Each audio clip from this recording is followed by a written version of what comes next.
found this guy crossing the road. That is an Afanapelma hensie, a Texas tan. He's a mature male, and we're gonna let him go.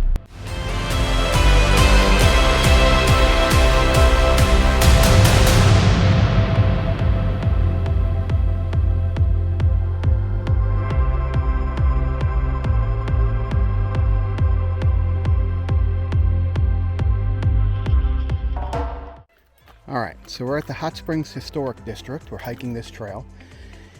And apparently, a gentleman by the name of Langford, he built this building in front of us. This is it in the 1920s. He built it in, I think it said 1927 on the inside. Mm-hmm. And it was a store, a general store. Yep. And, 1927. And there is the building today, just as you see it in the picture here. So it's pretty interesting. And we're going to hike the trail, and apparently this leads to a hot spring, a natural spring. So there's the building. And his wife painted murals. She was a muralist. And on the inside, supposedly, there are the murals that she painted still on the walls. And yeah, you can see them. There are her murals.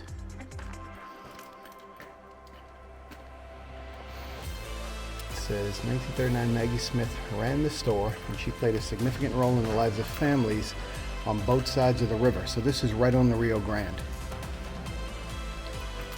She performed weddings, loaned money, delivered babies, and doctored wounds. Incredible.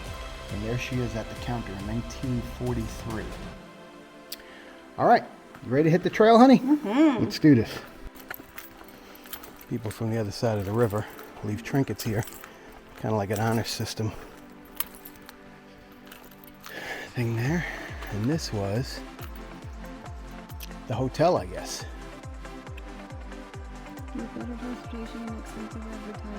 This was the retreat.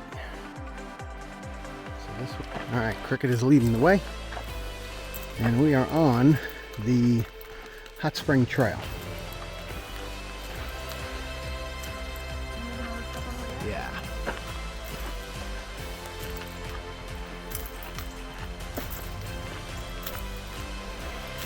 That is the Rio Grande to our right. And you can see that the locals leave little trinkets here. It's kind of an honor system thing. No, I don't think it's, well, you probably could, but. Look at that. And that is the Rio Grande River.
We are hiking Boquillas Canyon.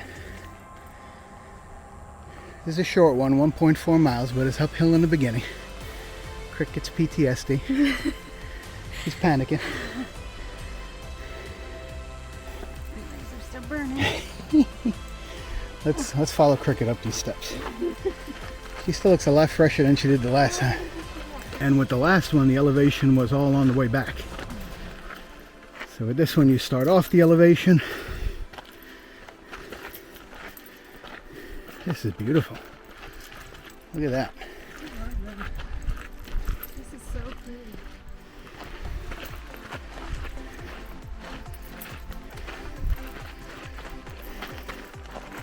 But this is pretty. Runs right along the edge of the cliff here.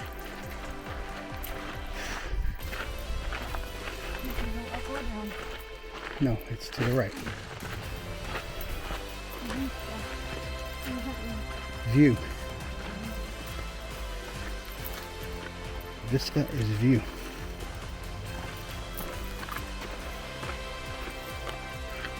There it is, the Rio Grande River. Take a look.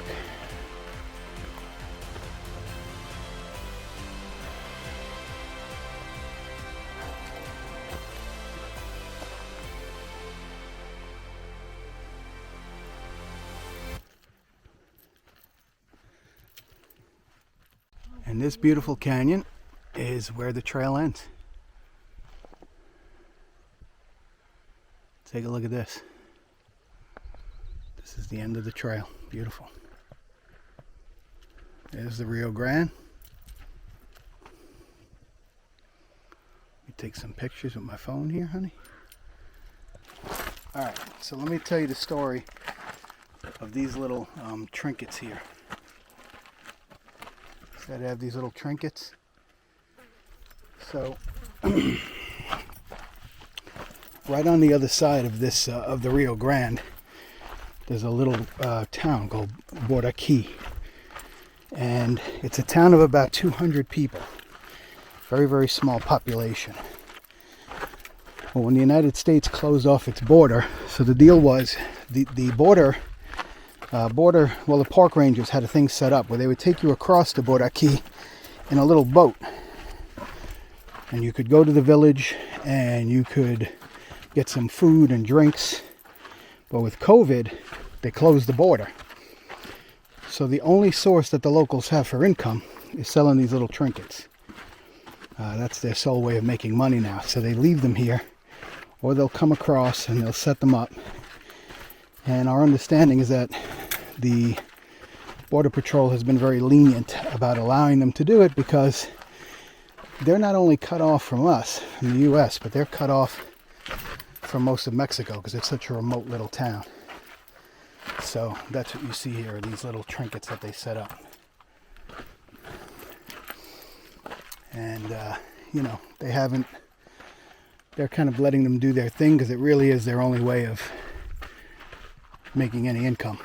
You know, they really are. Because they're not giving them any trouble. They're not causing any trouble. Right, they're not bothering people. They're friendly when you walk by. They always say hello. They don't hound you. They don't hound you. They ask if you want to buy anything, but nothing terrible. So that's the story with that.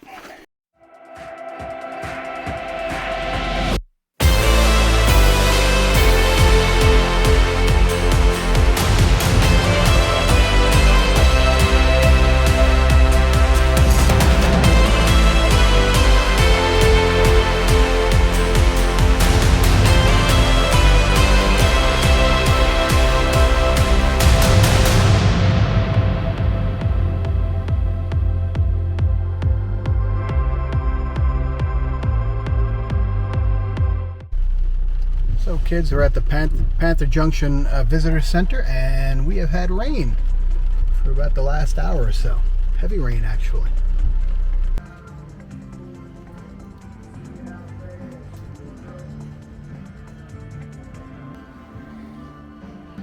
Honey, you're at the Rustic Iron.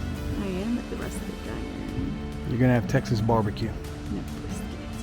How's your lunch, honey? Tasty.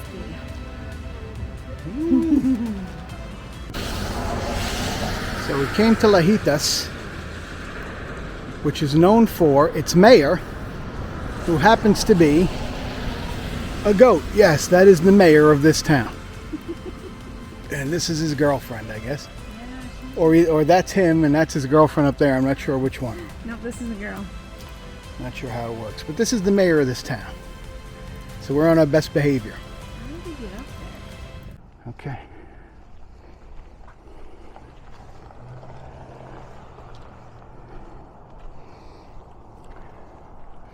So we were here the other day,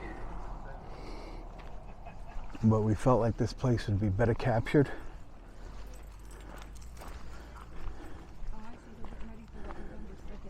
Yeah. We felt like this would be better captured at sunset. Now, when we were here, it was extremely windy and it was overcast, so we got some better conditions to film in. The thing that impressed us is how many kids are buried here. This is a 15-year-old. A lot of kids. This is a 16-year-old girl with the dinosaur here. And you know what struck me walking through this place the last time we came? There's a sense of sadness here that I don't usually feel at cemeteries. But I do feel that here. I don't know what that is. Like there's not many people who died in their courthouses? I don't know. There's just a sad feeling to this place. Traveling mercies.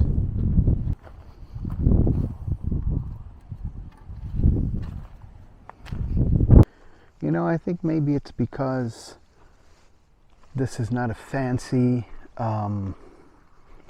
cemetery. These people lived very simple. I don't know that they lived simple lives. Maybe they didn't, but they were very simple in death. And there's something about that that to me is profound. You know, the graves have this simplicity to them. That's also very impressive to me for some reason. I don't know what it is.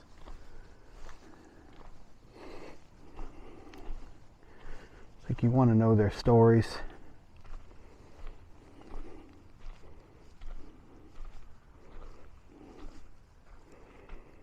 Like this gentleman here, David Tinsley, 1938 to 2014, so he lived a good life. And I guess they called him John David Boss Bird. So maybe the guy was a pilot. I guess they wanted to be buried here. A lot of young people. And a lot of people here who died from poisoning in the mercury mines and who died unnatural deaths.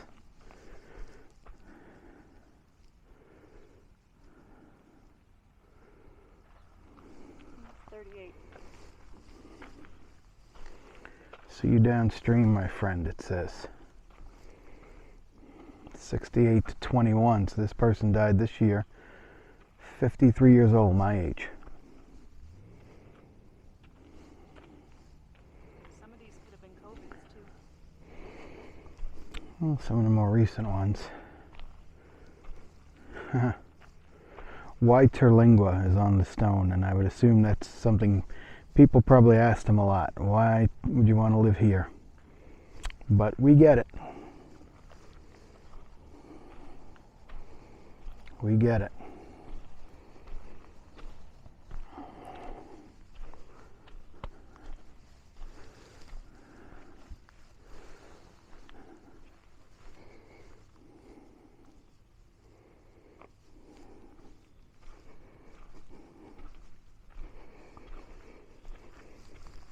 I would assume that person was asked that question a lot. Why Terlingua? Why would you want to live in a place in the middle of nowhere?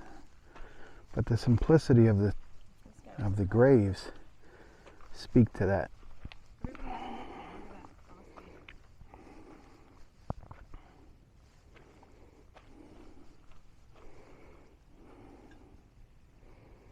kid was only 10.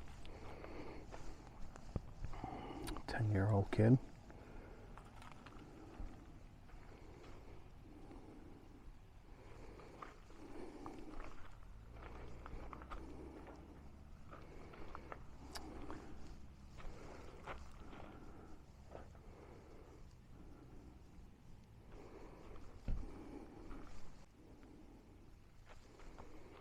Guess this guy liked to party.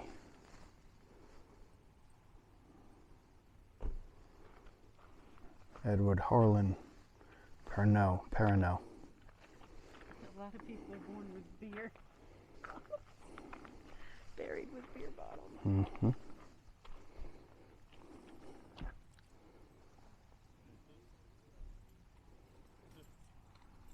90 years old. Joe Ellis. All right, let's see what's down here. This is a Purple Heart recipient. Hugh L. Holderman, U.S. Marine Corps, Korea. Died in 1997.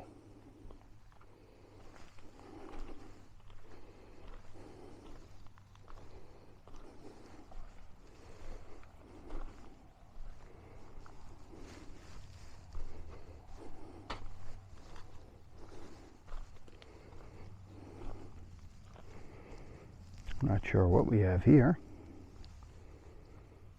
It's just like a disc. Looks almost like a satellite dish. It's interesting.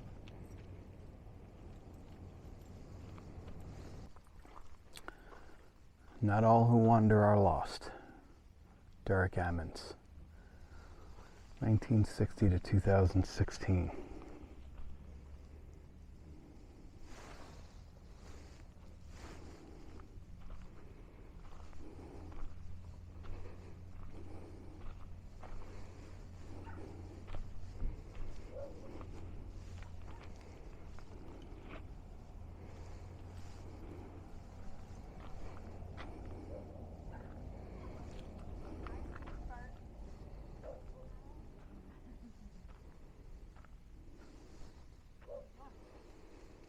Then we have Gonzo, Mark Lemke. Says he arrived on January 5th, 1956 and departed on 5/14/07. Live life, flourish.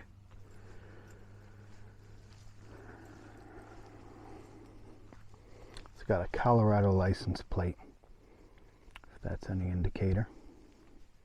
And he must have been a lover of the river.